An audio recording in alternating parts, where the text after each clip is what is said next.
X-Men. Get it!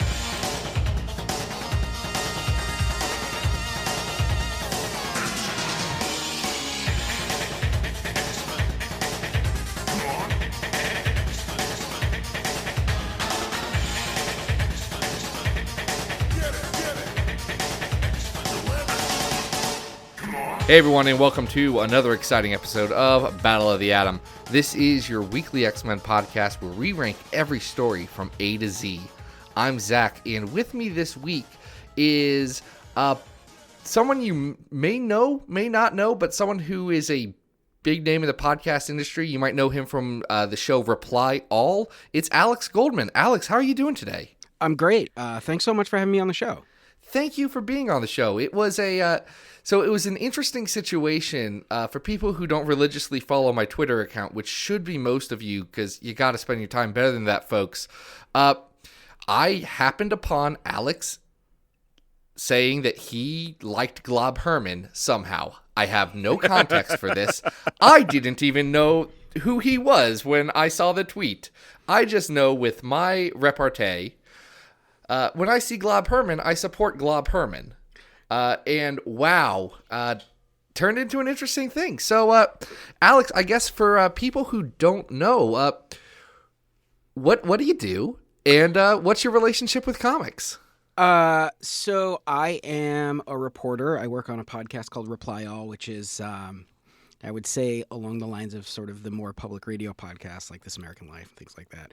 We do sort of deeply reported stories, nominally about the internet, but we try and do stories about whatever we find interesting. So sometimes we can stray very far from the internet, and then a bunch of people get on Twitter and say to me, "Hey, I thought your podcast was about the internet." And I say, "I'm sorry."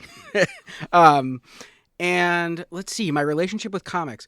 I was a big X-Men fan. And my relationship to comics is that I would say that I was a big X-Men fan from like 1988 to like 1990. I had a good 24 issue run of being a big X-Men fan. And I'm like sort of a dilettante now. I still watch the movies. I still read it occasionally. I have some friends who are real diehard comics fans. I have fallen off a little bit when it comes to sort of the superhero genre. Well, we threw you into the deep end on this one. I know.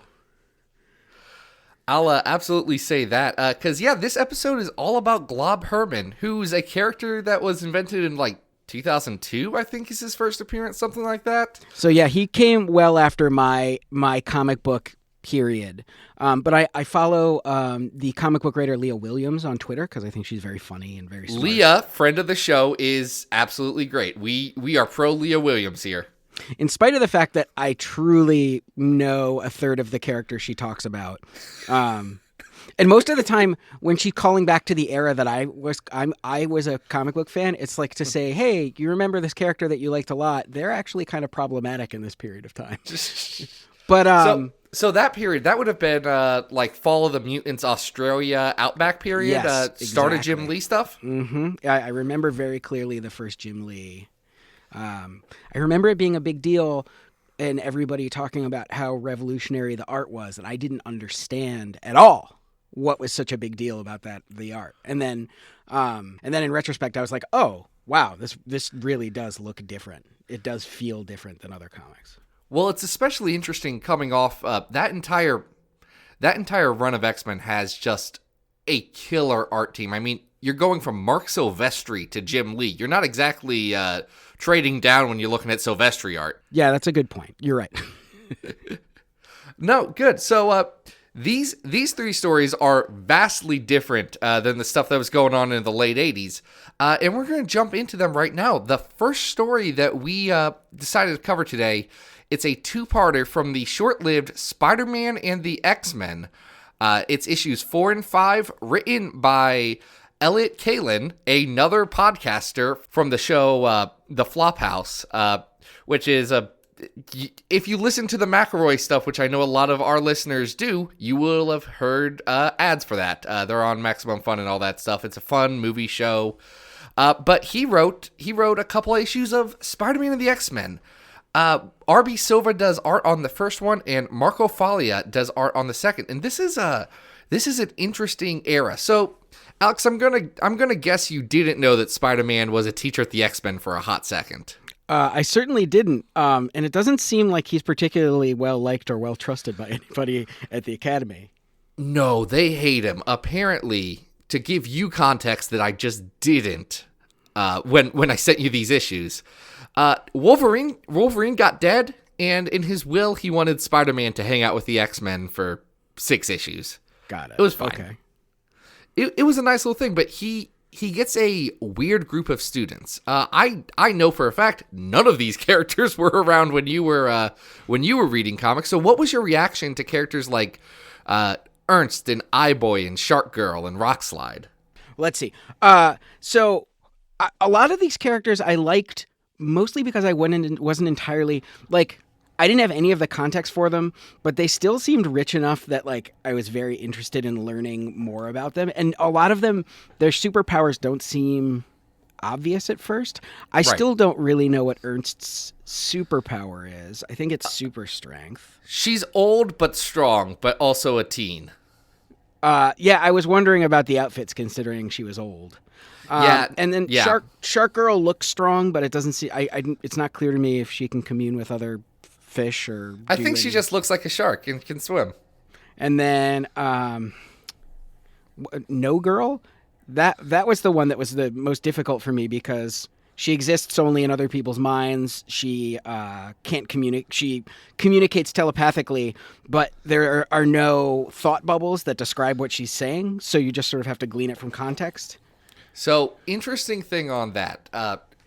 No Girl was a joke in the Grant Morrison run of these comics, where there was another special class, and they would pull a prank on their teacher by pretending there was a student called No Girl. And then the next writer on the book didn't realize it was a joke and just made her a character. That's pretty amazing. Yeah, look, the next writer on that book was a guy named Chuck Austin, and brother, there's a lot about Chuck Austin. That's a whole story in and of itself. He's doing great now. He's an animation producer, did Steven Universe and all these other great shows, but his comics time, not great. It reminded me of do you know that in Street Fighter 2 when Ryu used to beat people, he used to say, "You must defeat Shenlong to stand a chance." Do you remember that? Yes, I'm quite aware. Like the uppercut, the dragon punch, but everybody thought Shenlong was a character, so they made Shenlong a character later on. That's kind of that vibe. It's very much that vibe. But so this story starts with Spider-Man and his weird class of weirdos challenging Beast to a science fair off. Right, which is not. I mean, I guess that there's always a winner of the science fair, right? But I've never thought about a science fair off or a science fair competition. Yeah, in the way that it's portrayed in this book. I'm a mechanical engineer by trade, and I've never thought of competitive science in the way that this one is, especially at the level that they're doing, because they're doing comic book science and breaking all the laws of physics. Right. One of them created a cancer detecting machine, and the other one created a portal to a space station. Right. The problem with that space station is, one, Beast's girlfriend is there. And then, two, it has been overrun by the Brood, which are a classic X-Men enemy, who have the symbiotes. Classic Spider-Man enemy, you might know them as Venom. Right. I recognized it right away, even though it was on sort of like a bird woman, the symbiote. Oh, yeah. She's it's weird how tight into continuity this is, because, like, that's a character, Deathbird. She's part of the Claremont run, been around for ages, but it's very tied up in this goofy, miniseries book about her pregnancy from like 10 years beforehand and the most recent issues with her. It's a whole thing, but it doesn't really matter because they just kind of fight the Brood and then go away. But they have to land, and luckily, we have a good boy. His name's Glob. Robert is his Christian name. And he's been struggling this whole issue, being the loser out of all of the losers. One of the things I like about the Glob character is there's like a bit of insane self-awareness and like the same and like an equal amount of sort of self-obliviousness.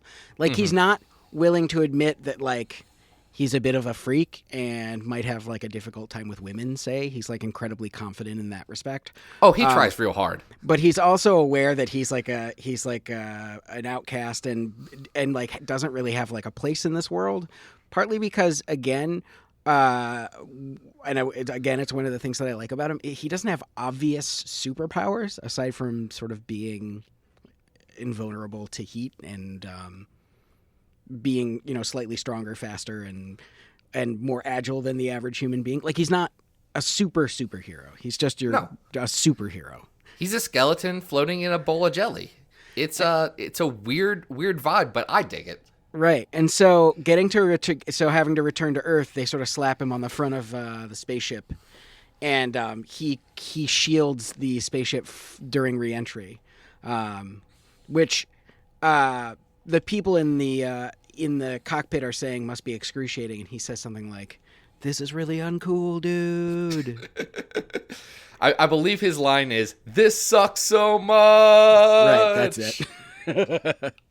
I only know that because I've had that saved on my phone for about 4 years. No, it's good. I like the voice. Kalen, I think, struggles a bit on creating a tight plot on this. There's an overarching plot throughout all of these about some sort of traitor or mole within this X-Men class. And it never really gets paid off that well, even when it does get resolved in a later issue. Right. But I do love his comedic voice. You can tell that, stand-up and improv is where he's coming from. And I think he really shines when he gets to do those small beats where, people are just making casual jokes with each other. Right. I mean, the dialogue within the fights is very funny. It complements really well the actual action, which doesn't always work. Also,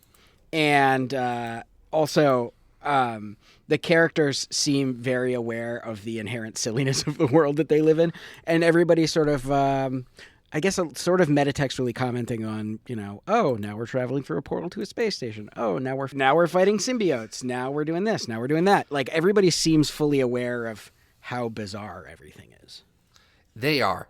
I think you make a good point when you're commenting about the fight scenes of this and the art in this. These are two fabulous artists in general. R.B. Silva just recently helped relaunch the X books over last summer, and it was some absolutely gorgeous work.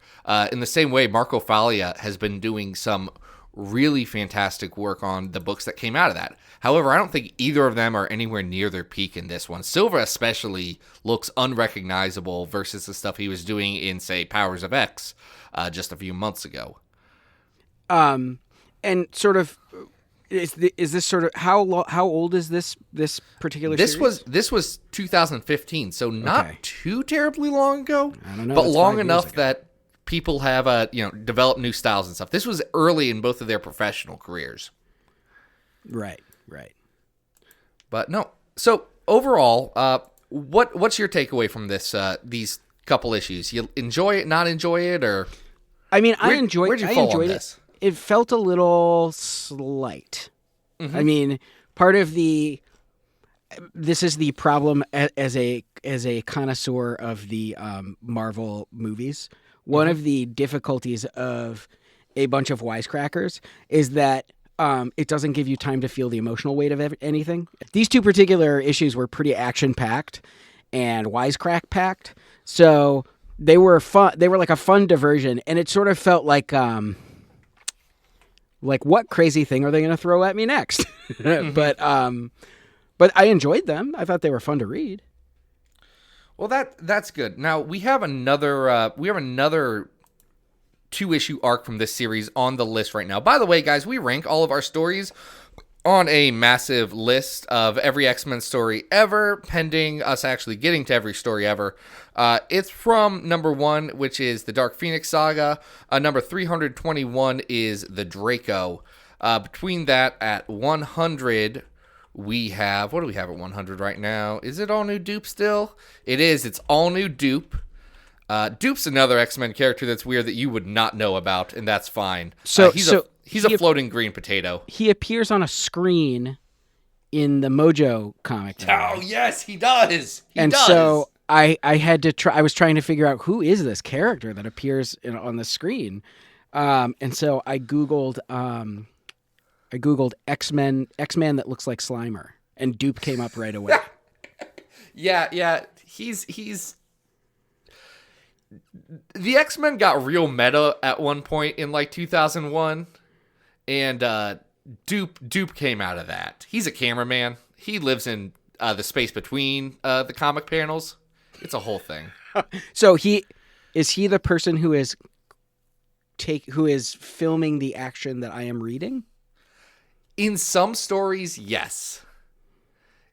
I like that approach though, because it makes it an idea that Dupe could be anywhere at all times, and I think that's a good angle for him. I'm gonna have to sit and percolate on that one, but that's good. That kind of reminds me of in Super Mario 64, they had to justify the existence of the camera behind Mario.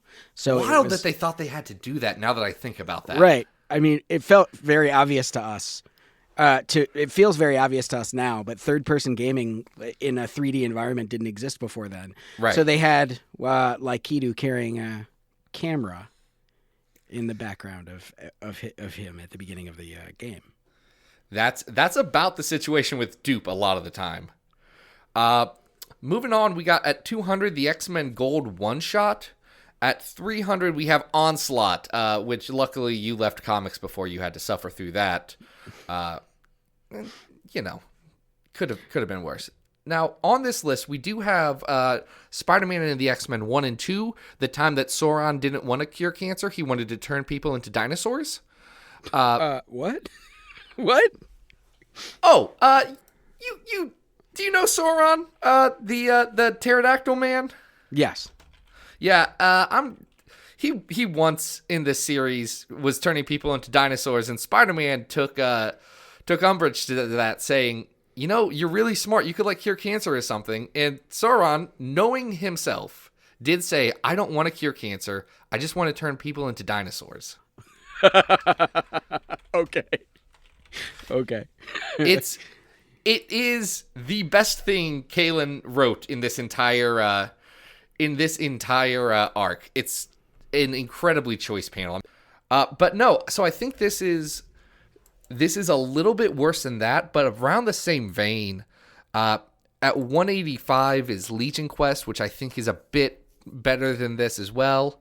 But probably on par with something like the Jeff Parker Exiles, or and probably better than Phalanx Covenant Final Sanction. So I think we're going to slide this in right below Marvel Comics Presents 10 through 17, Colossus God's Country, where Colossus has a crisis of faith about how both communism and capitalism are actually bad. And Ascenti was not a subtle writer. But above the Generation X holiday special where they meet Santa. I will say that all of the things you're describing have this going on for them.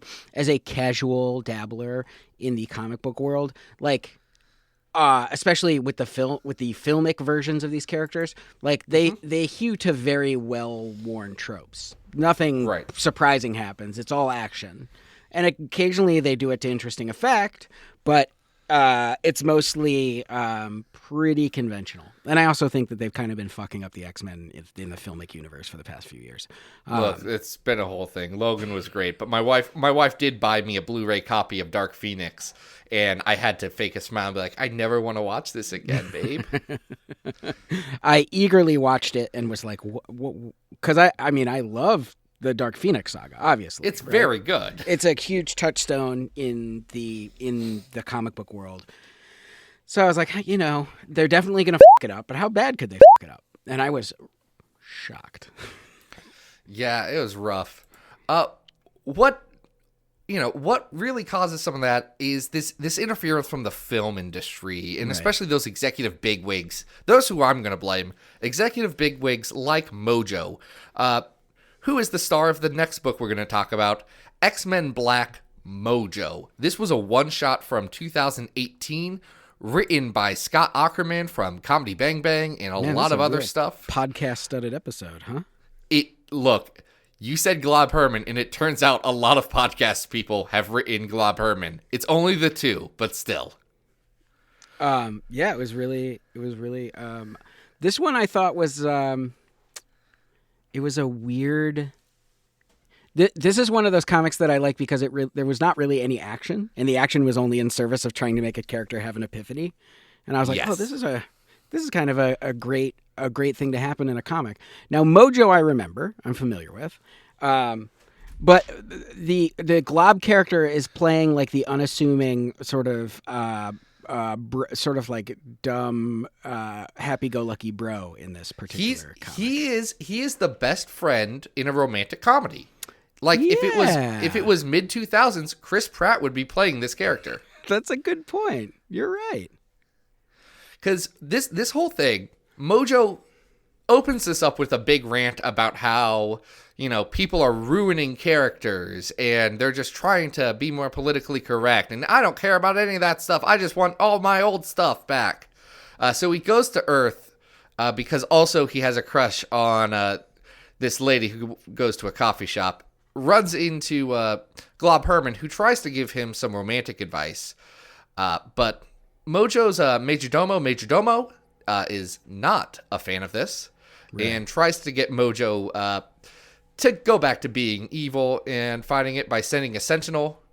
That leads Mojo to say, I don't want to be that evil anymore. This is quite a character turn for this particular villain. Is this a permanent turn, or is this just a sort of one-off?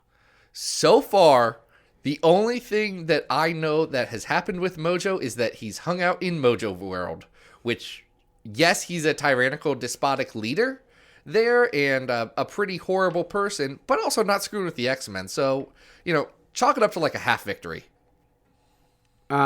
Okay, that's fine. He did help the X-Men get all of their streaming services bundled for one low cost very recently, and I'm not making that up. That's a true thing that did happen. See, this is what I mean about things that would never happen in the movies. The closest we got is like them eating shawarma at the end of the original Avengers. But like, I enjoyed Glob a lot in this one, but the story on this one was really light. It was there was like not much to it, unless there's important context that I'm missing. Oh, there's absolutely not. So this was to put this in context. X-Men Black was a 1-month experiment that they did because they had a big 12-week story that they were going to do, that they were canceling a bunch of books to kick off, but it wasn't going to be ready in time, so they had to have a buffer month. And this was a story in the buffer month. So X-Men Black #1 is one in a series of one? Okay, so you'll be a good outside perspective because I'm no longer fazed by this stuff. There were 5 X-Men Black #1s. Yeah, I am fazed by that. That's ridiculous. Yeah. So did they all release at in order? So it was like 1, 1, 1, 1, 1, and then It 2, was. 1, 3? It was just 1, 1, 1, 1, 1, and then it was done. The only through line through them, there is a backup story by Zach Thompson and Lonnie Nadler about Apocalypse that we're not going to talk about here because that's like number 2 in a 5-part story that I tend to enjoy a lot, but is devoid of any context. I hear a lot of stuff about people complaining about, I don't know, comic book sales and like the relative inaccessibility of them. And I'm not here to tell anybody how to do their jobs. But it just seems like, we number the episodes of our podcast sequentially so people know what they've already listened to and how to find them. And That's a wild move, Alex. I don't know. Back when I was reading comics, the craziest thing that ever happened was they would do like an issue 0, which was like a preview of what was coming up. Yeah. Now they do 2 issue 0s. The upcoming event Empire, spelled with a Y, of course, does have 2 different issue 0s. And when I got that press release, I did shake my head in shame. That one, at least, I said, no, guys, you can't do that. To be fair, I am somewhat familiar with, the fact that there's like 6 video games called Mortal Kombat, and then like Call of Duty, Modern Warfare, Call of Duty, this and that. Like every game, like whenever a game has been rebooted enough times, it's given the name of the game that came before it, like Doom 2016. You know, we've come to the point where, like, honestly, could be worse, but they're really pushing it in the comic book world. They like to use the comics as a bit of an experiment in sequential numbers, but I'd say beyond that, there's a lot to like in this comic. I think Nick Bradshaw's art, especially in the first half of this, is great. He has a very expressive Mojo, a Glob who is incredibly casual, and I do love and want to give him a hug. And then Andre Lima Araujo at the end does a very serviceable job, though I do think that he's done better work in other stories like Journey into Mystery, written by the McElroy family, who I guess we have to hit a third podcast dynasty in this one. I actually really liked. I thought that the scenes, the like backgrounds in the first half, both in New York City and in Mojo World, were really vivid, and I really enjoyed them. Bradshaw is very much comes from the school of like Art Adams or someone like that who may have been around. He actually created Mojo back with Ann Nesenti in the 80s, and he has a very detailed style. Ended up being the guy that really influenced, like Rob Liefeld's and Jim Lee's and all those early 90s guys. Right. And yeah, Bradshaw's definitely a more modern take on that, and someone whose work I really tend to enjoy. But I'd say this comic, it has a lot of snappy dialogue, a lot of stuff that's fun.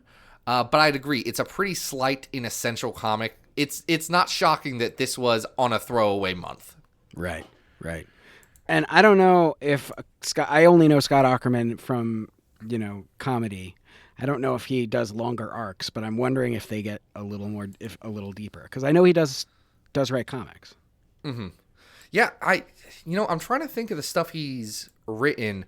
Most of it has been pretty one-off, which honestly I think has more to do with his schedule than anything else. Right. And they tend to be good, but not necessarily the deepest of stories. No, what can you do with 23 pages or 22 pages? What is the average comic? 23? 20. Right now it's 20 pages, and it's tough. Oof, yeah. So, it won't shock you that people tend to write for the trade, which we'll talk about in our next story. But first, we've got to rank this one. How did you feel about this compared to the Spider-Man and the X-Men story? I would say I liked it slightly more just because of the art and because of sort of the sense of humor of it. It definitely felt more tonally consistent than the other ones. I think that's definitely true.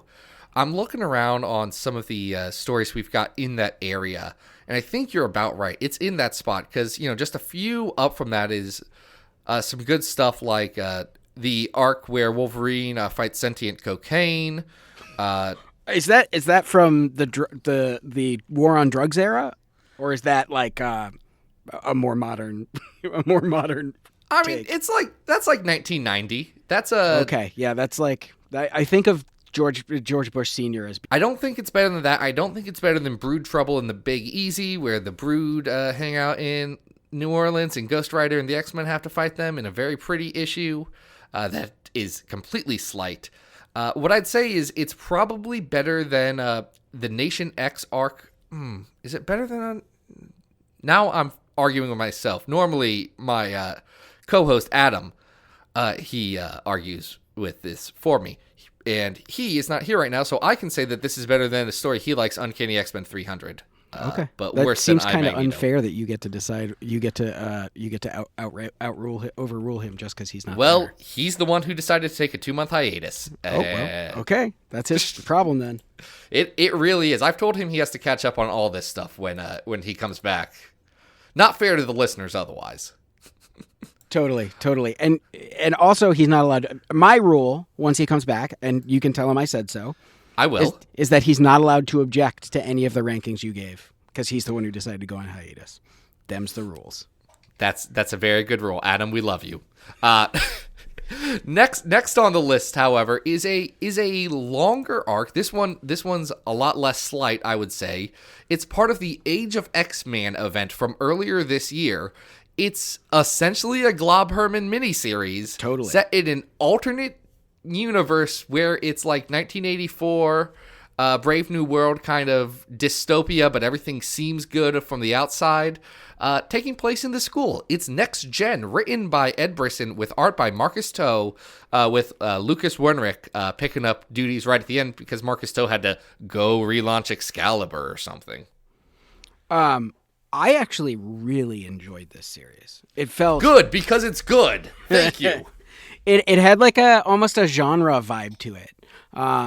It felt like it drew inspiration from like a Black Mirror style of like dystopian fiction where everything feels not quite right, but no one can quite put their finger on it. And one of the things that I liked about it is I kept expecting there to be a lot more explanation of things, and it left enough up to the imagination to make it feel it captured a rare quality, I feel like, which is the quality of something being unsettling because of the mystery of it. And I really enjoyed it. I thought that it was like I thought that the art was really beautiful. If I have to choose, I would say that I am a fan of the Glob Herman whose eyeballs dangle outside of his sockets on nerves, which is not the case in the Mojo issue.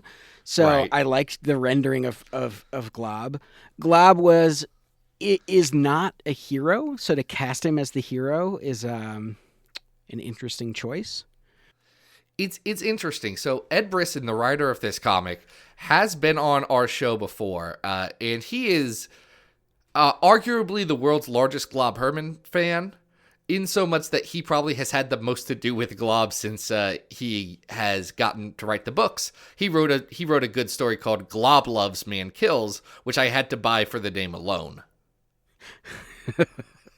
I don't blame him. But no, I think it's a bold choice to put Glob there, especially because he's still with the school. The way this story is laid out is all of the mutant students are divvied up into different occupations. So people who are going to be politicians, people who are going to be agriculture, livestock keepers, people who are going to be some of the police and the enforcers of this world. It's all kind of spread out. And Glob, he's taking care of the chickens, and it's an important role. It's a good role, but I think everyone in the school would agree it's not the most prestigious role, especially from an outside view. It's a very hands-on job. Right. And he's the only one who knows that this world is wrong, and he has to try and piece this together and bring his friends into it while stopping the fact that some of the mutants know that things are wrong, but they aren't processing it healthy ways, and are instead moving to some domestic terror activities, which isn't great, and they shouldn't do that. Maggot, my boy, I love you. Please don't blow up any more libraries. I was curious, as someone who, again, hasn't read any of these comics in ages, are all of these characters the characters that sort of made up the core team in this, which was basically it was Glob, Rockslide, now the names are all escaping me. Anole, Pixie, and Armor. Right. Are they in the sort of main cast, or are they more supporting characters?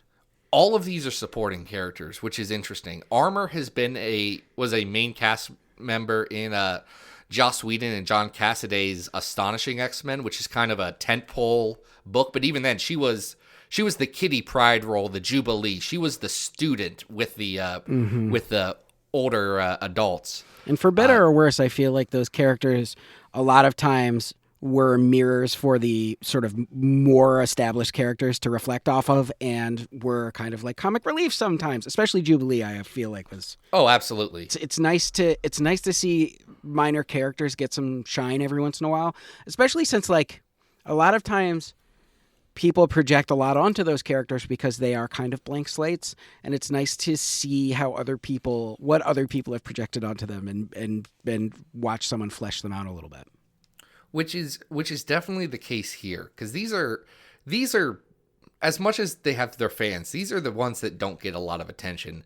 So giving them more to do and giving them agency in this alternate reality where a bunch of the, core X-Men are out doing some other stuff in other books, having these guys be the ones that know something's wrong and trying to, fix it for this next generation, it's very interesting. The story that was leading into this, that kicked off this whole alternate reality thing, was a battle between a character named X-Man, who has a bad name and is from the 90s, and he's bad, and I love him.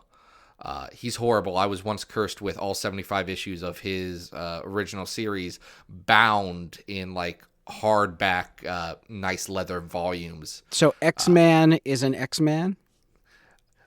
Oddly enough, no. Well, yeah, okay, fine. His name is X-Man. He does not normally work with the X-Men. You can see why there's some issues with him as a character. He's damaged goods.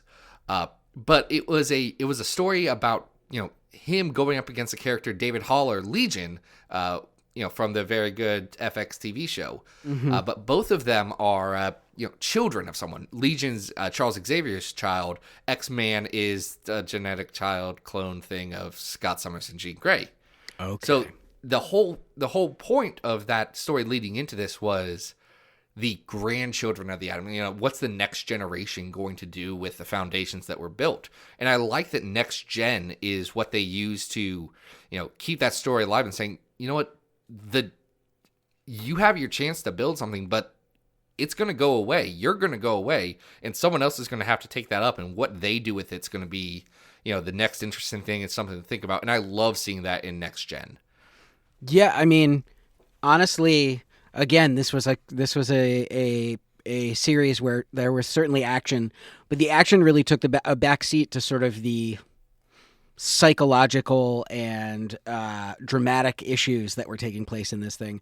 And it's tantalizingly unclear exactly what's going on. All that we know is that Glob, due to the wax that surrounds him, is not subject to some kind of mind control or sort of mind wiping that's going on. And as a result, he becomes convinced that the world that he's in is not real. But it's never established what the real world is, where he is, how in on it the figures of authority are.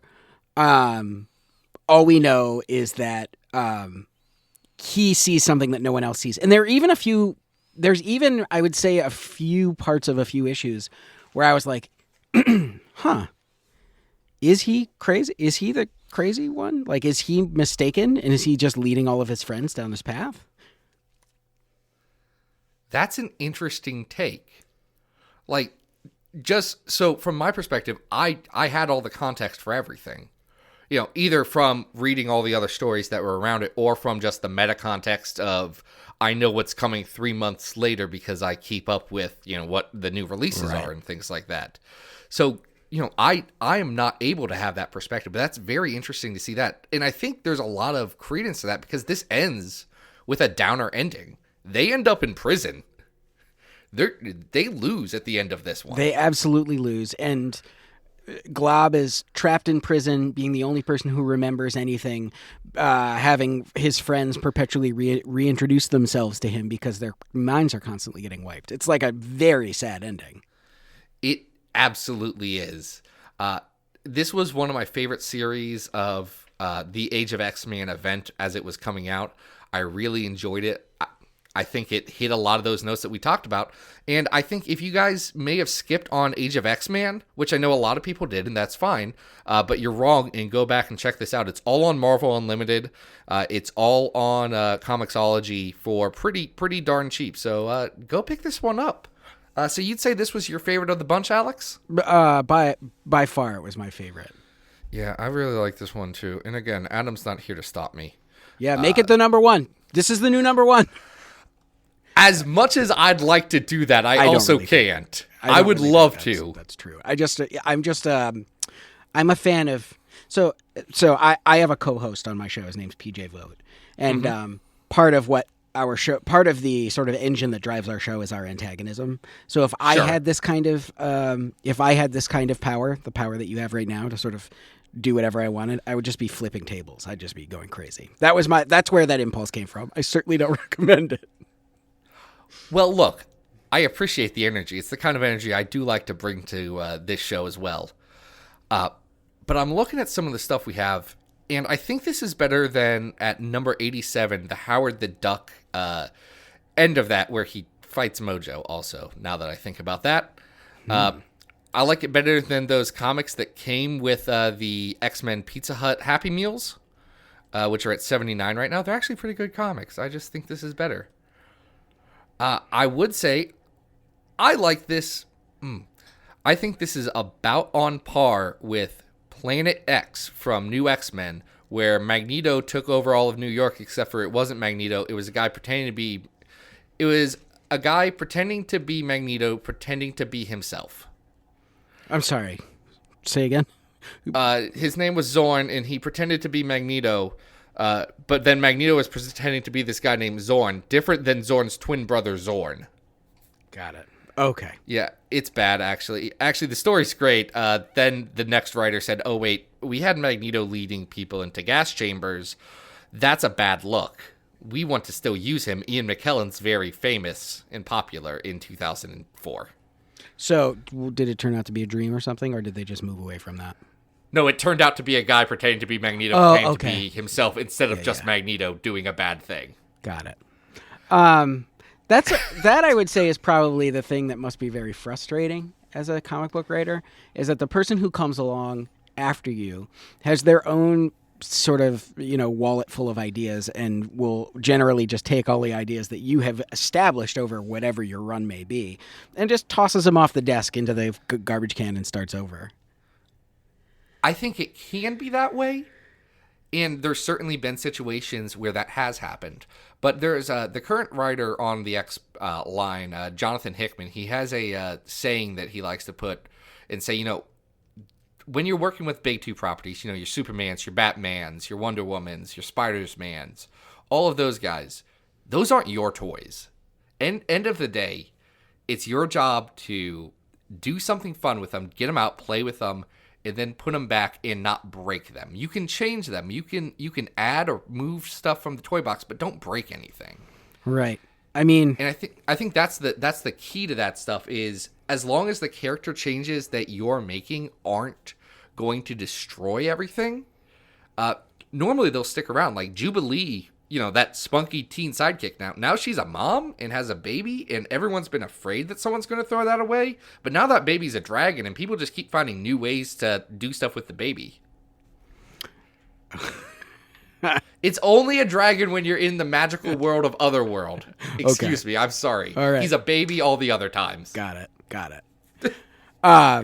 That's really wild. I mean, personally, I like seeing characters grow up and get old. And there was a period of time, at least when I was reading X-Men, when the notion was that people don't age, or there were a couple characters that didn't age anyway. Mm-hmm. And that was Wolverine's thing. And it led to a lot of sameness in Wolverine's oeuvre. Right. Which is not to say he hasn't been taken in some really interesting directions.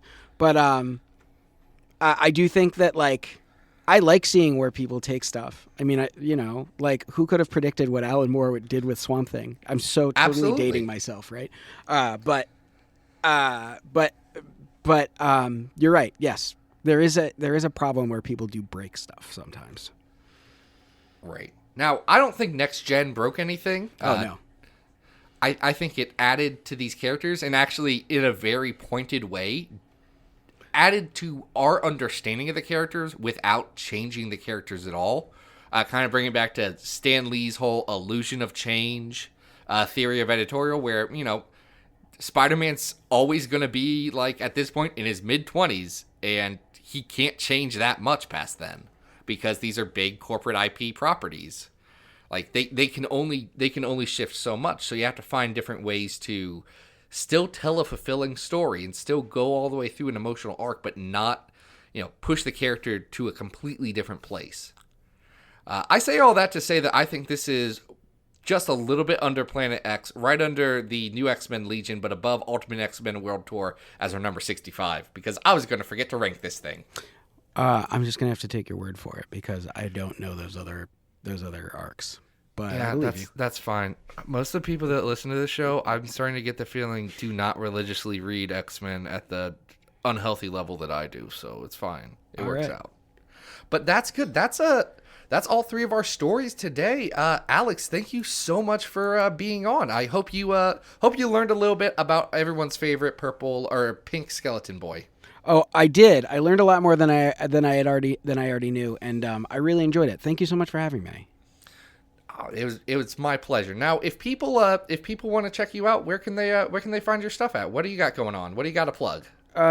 They can find it at replyallshow.com, which is the website for our show. We're on all platforms. Our show is owned by Spotify, so if you want to go to Spotify, that will help me with my bosses.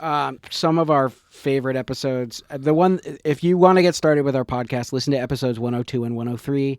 That's the one that they're called Long Distance. That's the one that everybody seems to like the best. It's all downhill from there. And if you want to find us on Twitter, we are at ReplyAll, and I'm at A Goldmund, Goldmund, because A Goldman was taken. Thanks so much for having me on. I really appreciate it. Thank you for being on. Now, next week, guys, we have a very special guest. Adam's back. Adam's hiatus is done. So we're going to talk about Rogue and Gambit, because that's what was next on the list. But it'll be great. Until then, guys, this has been Battle of the Atom. We hope you survived the experience. Get it!